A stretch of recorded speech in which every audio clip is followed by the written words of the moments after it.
Quand on ouvre Twitter, tout semble banal. Des gens qui commentent l'actualité, d'autres qui débattent, qui plaisantent, qui partagent des mèmes. C'est rapide, c'est vivant, c'est bruyant et parfois drôle. Il y a un grand flux d'informations qui ne s'arrête jamais. Mais quand on y passe un peu plus de temps, on va finir par trouver quelque chose qui va se révéler à nous. Quelque chose d'étrange, de bizarre, parce que sur Twitter, tout n'est pas qu'humour ni liberté d'expression. Sous la surface, il existe une tension presque invisible, une agressivité silencieuse, un peu comme un bruit de fond qu'on finit par ne plus remarquer, mais qui malgré tout est là, autour de vous. C'est un réseau où l'opinion vaut plus, beaucoup plus que la vérité, où la colère attire plus que l'attention et que la bienveillance réunie. Chaque mot, chaque tweet, chaque réaction devient alors une vraie arme. Et les gens, souvent cachés derrière un pseudo ou une photo d'avatar, se transforment. Les plus calmes deviennent parfois violents, les plus doux deviennent cruels, et soudain ceux qu'on croyait inoffensifs montrent enfin leur vrai visage. Sur Twitter, ils peuvent être très méchants quand ils le veulent. Mais ce qui est fascinant avec ce réseau, c'est à quel point il ressemble à une gigantesque arène.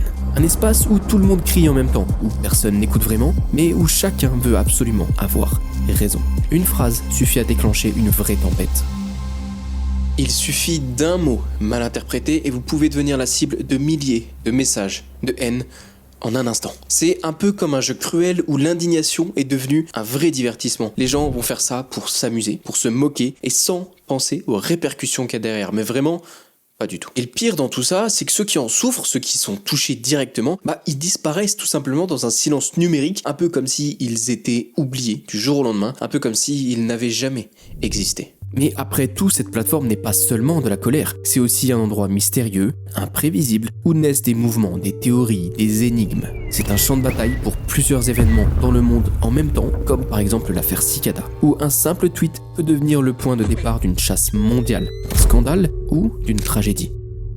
Et c'est là toute la puissance de la plateforme Twitter ou X amplifie tout, absolument tout, x10, x100, x1000. Les émotions, les rumeurs, la haine, la peur, tout est amplifié. Et c'est là la force, mais en même temps le problème, c'est que Twitter va transformer la moindre étincelle en un énorme incendie. Et plus on y reste, plus on passe de temps dessus, plus on scrolle, plus on regarde des threads, plus on se rend compte que ce lieu, en certains endroits tout du moins, n'a rien de normal. Il a ses propres règles, il a ses propres monstres, ses propres démons.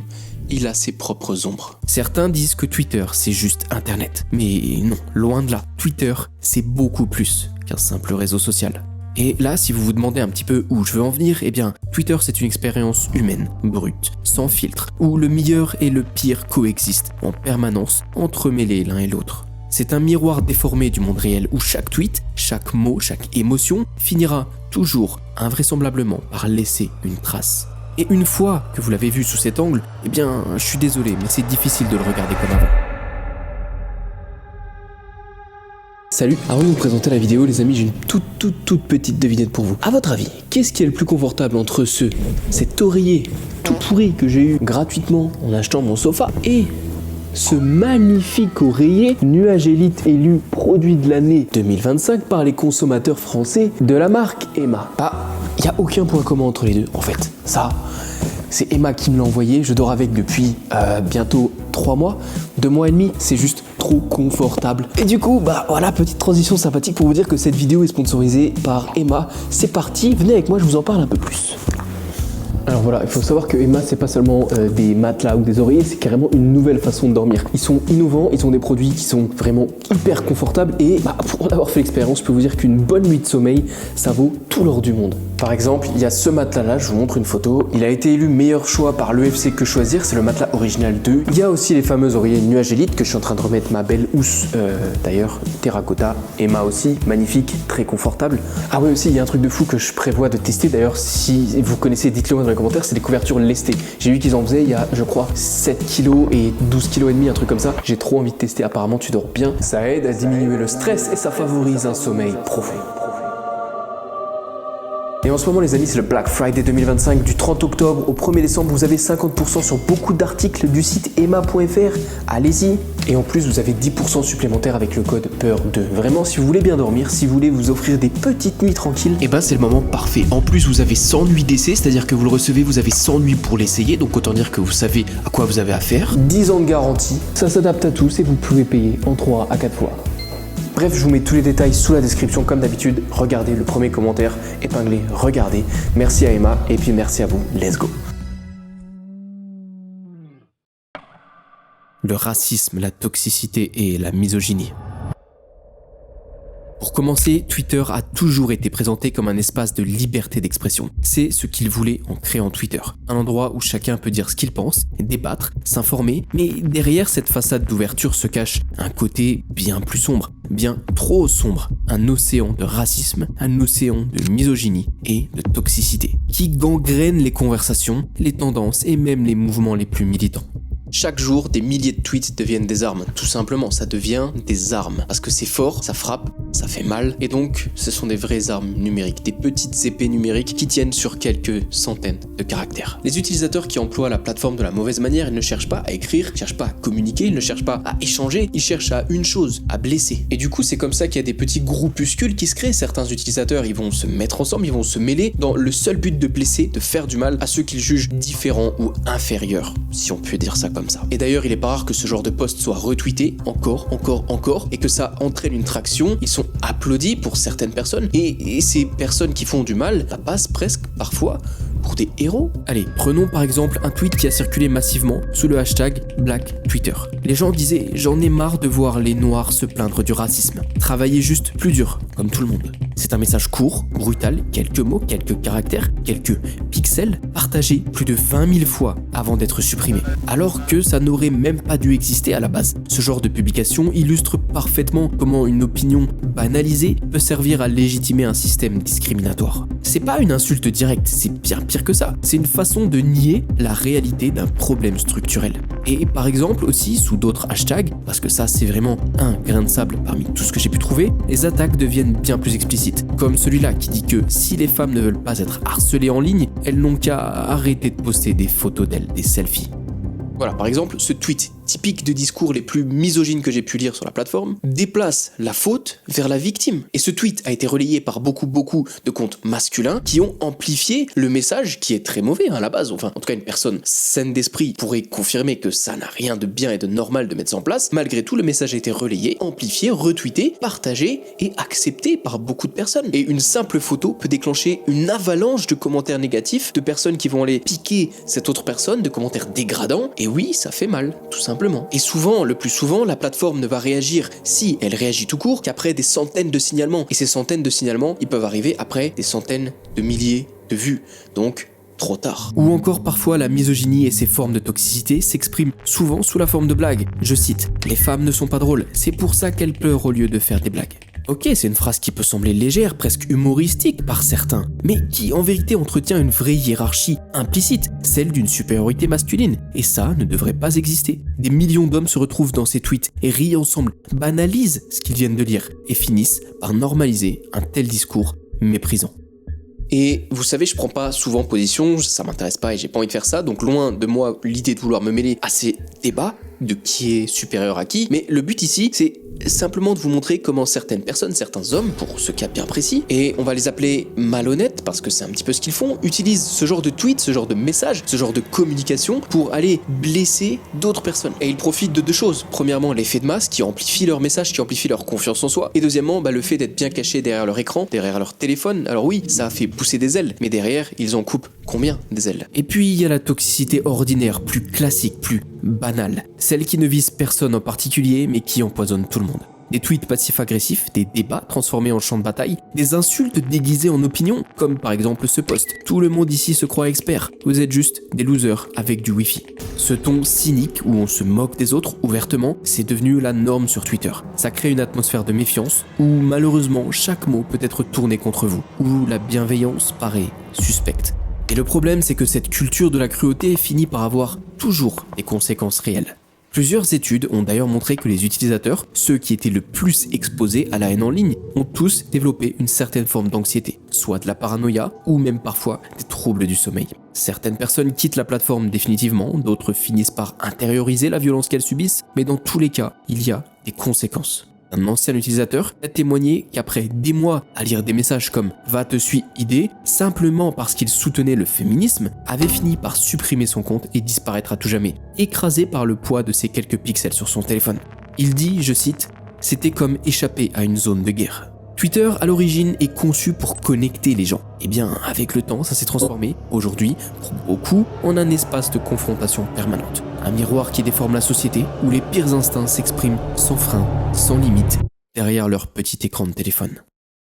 Et c'est sûrement ça le cœur du problème, en tout cas de ce que j'ai pu identifier. L'anonymat, cette envie de reconnaissance, ce besoin d'appartenir à un groupe ou à un groupuscule, et cette envie d'attention, ça crée un cocktail juste parfait et ça crée des tempêtes comme on a pu le voir. Et il y a encore beaucoup de cas que je n'ai pas parlé dans cette partie de la vidéo qui reprennent exactement les mêmes codes de ce que je viens de vous expliquer là. Et du coup, chaque like, chaque retweet de haine, chaque commentaire néfaste devient une mini récompense numérique, un petit bonbon numérique pour ces gens qui font du mal aux autres, et ça s'arrête jamais en vérité. L'affaire Eden Knight. Eden Knight. Peut-être que ce nom vous parle, peut-être qu'il ne vous dit rien, parce que ce n'était pas une célébrité, ce n'était même pas une figure publique. C'était juste une fille de 23 ans absolument classique, pleine de rêves, pleine de rires, et avec ses propres blessures. Sur Twitter, pourtant, elle avait réussi à se créer un petit espace communautaire où elle pouvait exister librement, qui lui appartenait à elle et seulement à elle. Là-bas, Eden était simplement Eden elle-même. C'était une jeune femme trans, intelligente, drôle, avec une présence lumineuse et beaucoup de sincérité. Elle parlait de tout, de sa transition, de son rapport au monde, de la douleur d'être rejetée, mais aussi de la joie d'être enfin elle-même. Pour beaucoup, Eden n'était qu'un profil, un petit profil dans cet espace vaste numérique parmi tant d'autres. Mais il y avait des gens qui la lisaient souvent, et pour ces gens-là, elle était bien plus qu'un profil, bien plus qu'un nom, bien plus qu'une photo de profil, bien plus qu'un pseudo. Parce que certains diront que dans ces mots, il y avait une certaine fragilité, mais il y avait aussi quelque chose de fort. Elle était admirée par beaucoup de personnes, et dans ses propos, il y avait une sincère fragilité, mais un sentiment fort qui s'en ressortait. Twitter était devenu son refuge, quelque part son espace de survie, sa zone à elle, en tout cas son profil personnel, dans un monde qui peut-être lui faisait peur, qui peut-être la rejetait, qui peut-être elle avait l'impression ne voulait pas d'elle. Twitter était son antre, sa grotte, son espace safe. Originaire d'Arabie Saoudite, Eden avait quitté son pays pour aller étudier et vivre aux États-Unis. Là-bas, elle avait enfin pu commencer sa transition et vivre ce qu'elle voulait le plus, sa véritable identité. Mais cette liberté avait un prix. Le problème, c'est qu'Eden dépendait financièrement encore et toujours de sa famille. Une famille conservatrice et influente, qui n'acceptait absolument pas ce qu'Eden voulait devenir.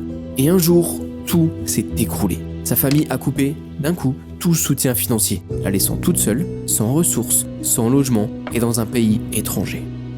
Par la suite, Eden a continué d'écrire sur Twitter. Elle ne disait pas tout, mais ses tweets commençaient à prendre un ton plus mélancolique, plus lourd, et ça se ressentait. Elle parlait de la difficulté de survivre, de la solitude, de la peur, et parfois elle glissait un petit peu d'humour, de l'ironie, pour camoufler ce qui se passait réellement. Mais derrière chaque mot, en y prêtant un petit peu attention, on sentait qu'elle se noyait, tout doucement. Puis, un jour, elle a parlé de ces gens qu'elle avait rencontrés, des individus qui se présentaient comme des fixeurs, des médiateurs capables d'aider dans des problèmes d'immigration comme elle en faisait face. Ces fixeurs disaient vouloir l'aider à régulariser sa situation, à trouver une solution pour rester aux États-Unis, et ça apparaissait comme une vraie solution pour Eden. Malheureusement, on a appris un petit peu plus tard que ces personnes, ces fixeurs, n'étaient pas les personnes qu'elle prétendait être. Elle travaillait pour sa famille et leur seule mission c'était de la convaincre de rentrer volontairement en Arabie Saoudite. Et du coup, Eden a raconté une partie de cette histoire à travers tous ses tweets, et c'est vraiment intéressant. Mais c'était très subtil, c'était presque codé, un peu comme un message caché, crypté. Elle laissait des indices, des petites miettes de pain à droite et à gauche, un peu comme si elle cryptait un message pour que quelqu'un puisse le comprendre, le décrypter et éventuellement lui venir en aide. Et du coup, elle s'est retrouvée dos au mur. Elle avait deux options, soit se taire, ne rien dire, ou soit dire fort et tout haut ce qui se passait vraiment, en exposant tout sur son profil de manière claire, ouverte et compréhensible. Les semaines ont passé et Eden a fini par disparaître quelque temps. Son compte est resté silencieux, ce qui n'était d'ailleurs pas dans ses habitudes, puis un jour elle est revenue. Elle a posté un tweet qui va glacer tout internet. C'était une lettre d'adieu, une longue confession publiée en plusieurs tweets, en threads, où elle expliquait calmement, presque avec douceur, tout ce qu'elle avait vécu. Elle y raconte comment elle avait été manipulée, comment elle avait été ramenée de force, mentalement, dans les griffes de sa famille. Comment on l'avait convaincue qu'elle était une honte, un péché et une erreur. Elle écrivait, et je cite, « Si vous lisez ceci, je suis déjà partie. Je voulais juste être une femme, je voulais juste être libre. Mais dans ce monde, ce simple désir est un crime. » Des milliers de gens ont lu ces mots, puis les réactions ont explosé. Des centaines de tweets par minute, des gens choqués, en colère, bouleversés, des messages de soutien, des hommages, des cris de rage. Mais malheureusement, le mal était fait. Pour Eden, il était trop tard. Car peu après la publication de sa lettre, on a appris qu'elle s'était ôté la vie. Twitter, qui était son refuge, était devenu le témoin de sa propre fin. C'était sur Twitter qu'elle avait rigolé, qu'elle avait aimé, qu'elle avait débattu, mais qu'elle avait aussi crié sa douleur. Et c'est là qu'elle a laissé sa dernière trace. Un peu comme une empreinte indélébile, numérique, d'une vie que le monde réel avait refusée. Lui avait refusé. Son histoire a fait le tour du monde. Les médias ont commencé à s'y intéresser, des activistes ont crié justice, il y a même des hashtags qui ont été créés comme le très fameux hashtag Justice for Eden. Et oui, là ça commence à faire du bruit, mais derrière tout ce bruit, il y a une vérité dérangeante qui a émergé. Car je pense que vous commencez à le comprendre, ce réseau, censé connecter les gens, censé partager des bons moments, peut devenir très rapidement le tombeau de ces mêmes personnes. On scrolle, on like, on retweet et on passe à autre chose. C'est oublié en 4 secondes. Maximum. L'histoire d'Eden est alors devenue un vrai symbole. C'est un fil qu'on partage quelques jours avant qu'un autre drame ne prenne la place. Et c'est là tout le paradoxe. Elle avait cherché sur Twitter un peu d'humanité, et c'est là qu'elle avait fini par perdre la vie, sous les yeux d'un monde et d'un public qui scrolle sans s'arrêter, sans prendre vraiment le temps de faire attention à elle. Les témoignages de ses amis ont confirmé ce qu'elle craignait le plus. Sa famille voulait la ramener à la raison, la déradicaliser. Comme si être soi-même était une radicalisation, c'est vraiment bizarre. Eden savait qu'en rentrant là-bas, en rentrant chez elle, elle perdrait tout ce pourquoi elle s'était battue. Sa liberté, sa voix, son identité.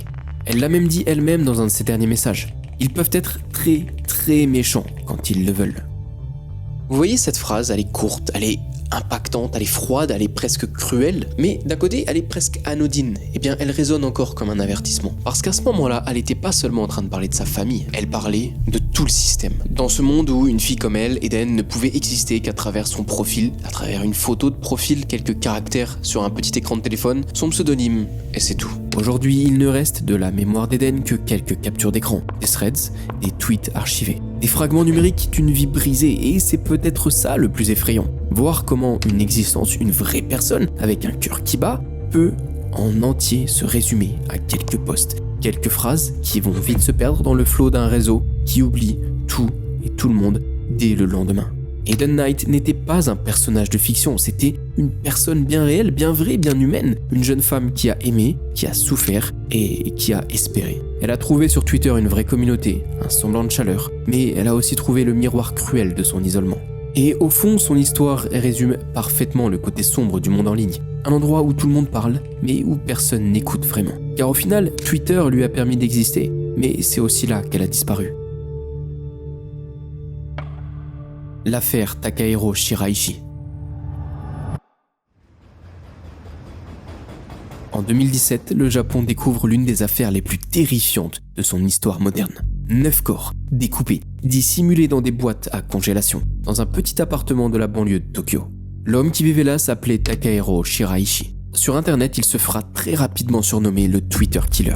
En apparence, Takahiro n'avait rien d'un monstre à première vue. Un visage banal, un ton calme. Il avait travaillé un temps dans une agence de recrutement, puis comme éclaireur dans le quartier chaud de Kabukicho, où il aidait d'ailleurs les jeunes femmes à retrouver du travail dans les bars ou dans les clubs. Et en réalité, en apparence, c'était un homme simple, solitaire, frustré et invisible. Mais tout a basculé le jour où il a découvert un espace qu'il n'avait jamais vraiment exploré avant, Twitter. Et c'est là qu'il a commencé à comprendre quelque chose de sombre, de dangereux et d'effroyablement humain.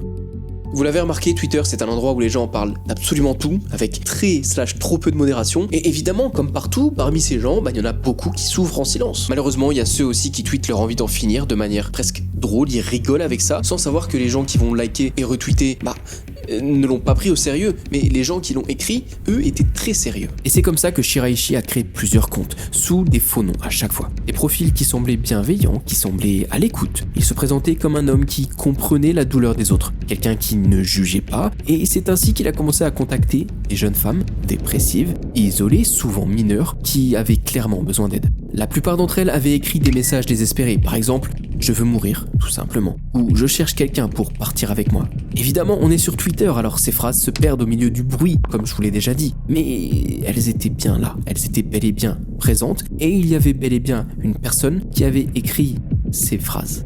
Et ça, Shiraishi l'avait bien compris. Pour lui, c'était des appels, ou même des opportunités. Une fois qu'il avait trouvé les profils qu'il cherchait, il leur écrivait « Je peux t'aider à partir » ou « Je peux même partir avec toi, si c'est ce que tu souhaites ».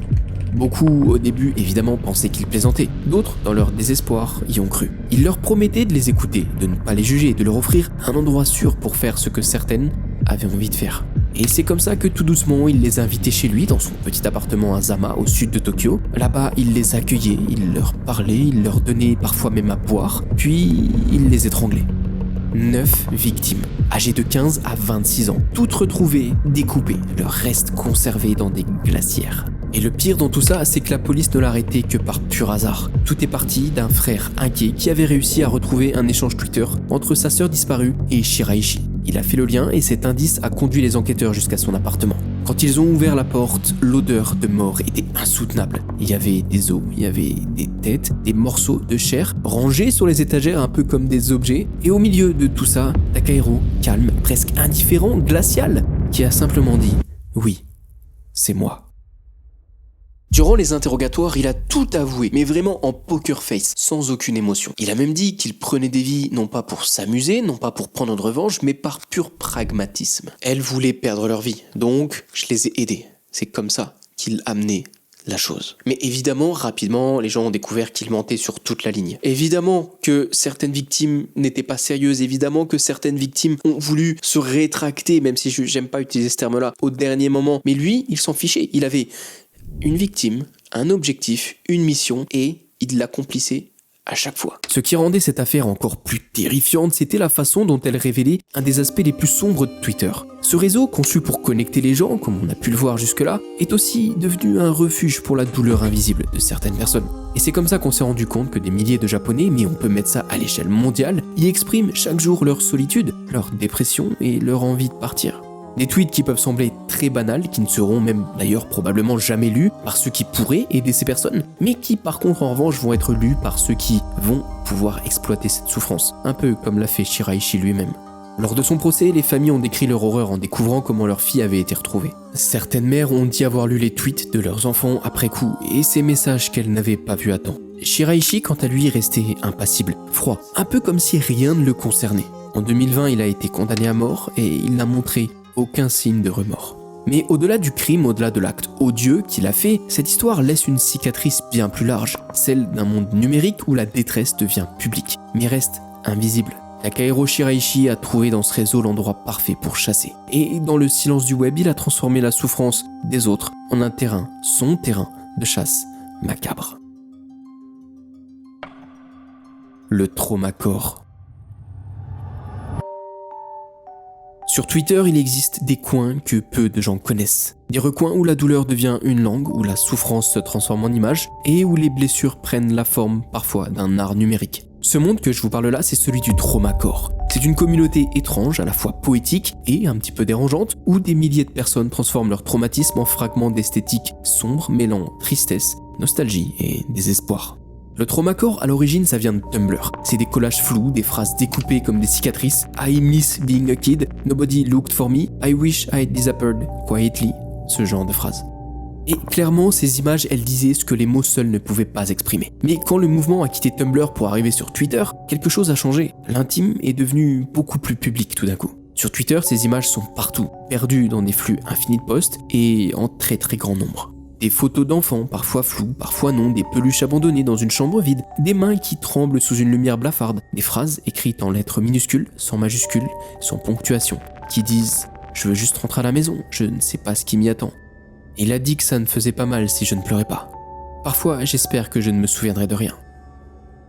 Évidemment, si on scrolle un peu sous ces tweets, il y a des centaines et des centaines de réponses. Des gens qui disent « Je suis dans ton cas, moi aussi, you are not alone, I'm the same ». Et du coup, des gens qui arrivent à vraiment se greffer à cet état d'esprit que la personne avait mis en avant. Mais derrière tous ces messages de compassion, évidemment, ça serait trop beau si ça s'arrêtait là, il y a une vérité, il y a quelque chose de bien plus profond qui est enfoui, et c'est là que le côté le plus sombre va encore une fois ressortir. Beaucoup de ces personnes ne voulaient pas simplement s'exprimer ou parler eux aussi sur ce qui se passe. Il y en a beaucoup qui voulaient tout simplement se sentir vivre, se sentir vivant, exister à travers cette même souffrance partagée. C'est même pour certains un langage commun, voire presque une identité partagée entre eux. Les profils traumacore ont souvent les mêmes visuels. Des avatars d'enfants, des photos d'anciens dessins animés déformés, des fonds roses, pastels mêlés à des phrases sinistres, et c'est une vraie esthétique. Alors peut-être jolie, douce, mais morbide en même temps, où tout semble à la fois mignon et brisé. Par exemple, il y a ce compte très suivi, ZaoFlowers13, qui publiait des collages d'images d'enfants accompagnés de phrases comme « Mes parents m'aimaient quand j'étais silencieux ».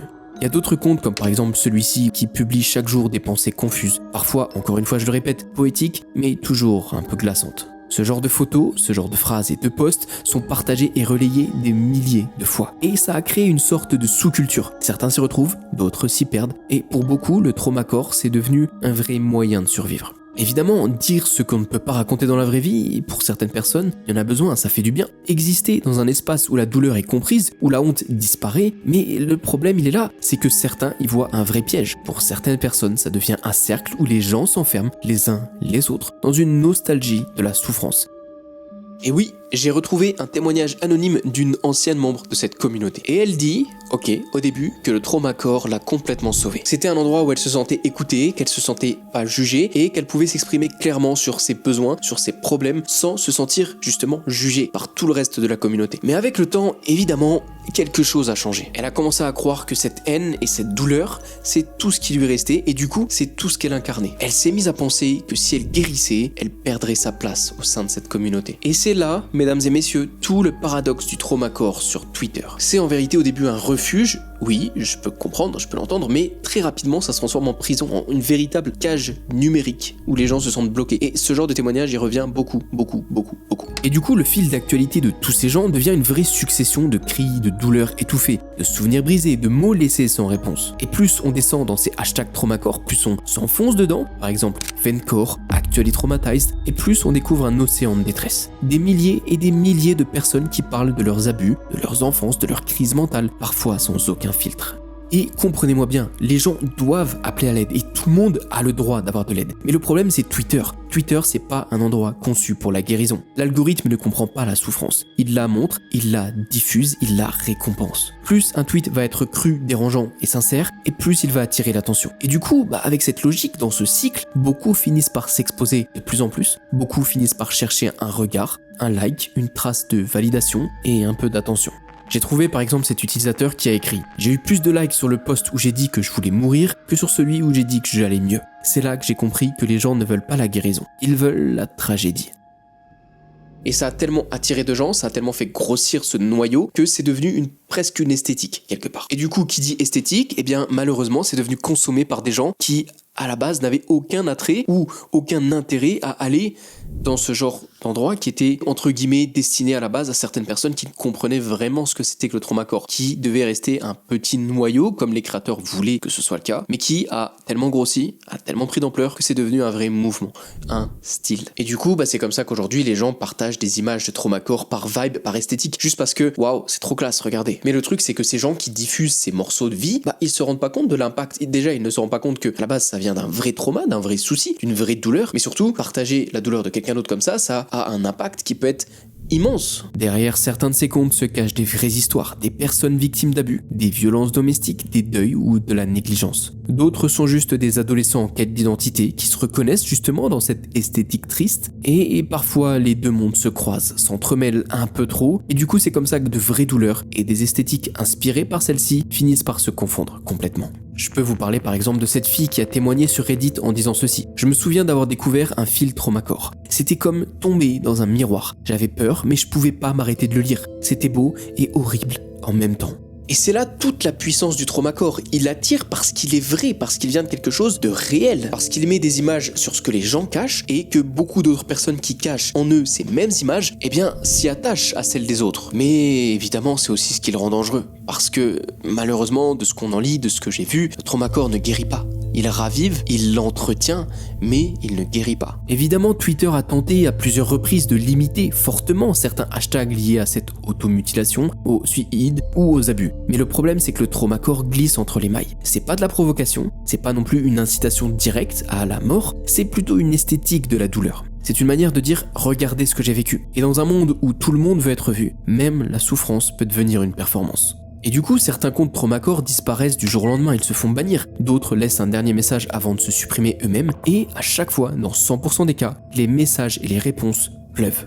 Des inconnus en deuil pour quelqu'un qu'ils ne connaissaient pas, des gens qui écrivent « j'ai aimé ton art, tu m'as aidé à me sentir moins seul ». Ce genre de phrases, on en retrouve à l'appel. Et le traumacore crée du lien, oui, c'est vrai. Mais le plus souvent, il crée un cimetière de pixels. Et c'est ça le souci, il y a peut-être 10% de bien pour 90% de mal. Et dans l'ombre des hashtags et des threads oubliés, la communauté TraumaCore continue d'exister. Certes, elle est pas nombreuse et elle est discrète pour la majorité, et elle est même essentielle pour certains, ça je le comprends, mais elle est dangereuse pour la plus grosse partie d'entre eux. C'est une des nombreuses facettes du côté obscur de Twitter. C'est un espace où les traumatismes deviennent visibles, où la souffrance se partage, se relaie, se comprend, mais aussi parfois se propage.